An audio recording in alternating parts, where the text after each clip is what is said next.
हैदराबाद के मौसमियाती मरकज़ ने खबरदार किया है कि तेलंगाना में अगले 4 दिनों तक शदीद बारिश का इम्कान है। इस सिलसिले में मुतालिका अजला को येलो अलर्ट जारी कर दिया गया है।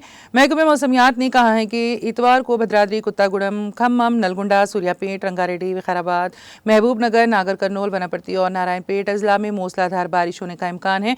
इसमें कहा गया है कि कई मुकामात पर गरज चमक और तेज हवाओं के साथ बारिश का इम्कान है। आदिलाबाद, आसिफाबाद, मंशियाल, पेद्दापल्ली, भोपाल, पल्ली, मुलुगू, रंगारेड्डी, महबूबनगर, नागर कर्नूल, वनपर्ती और नारायणपेट अजला में पीर को बाज़ मुकामात पर मूसलाधार बारिश होगी।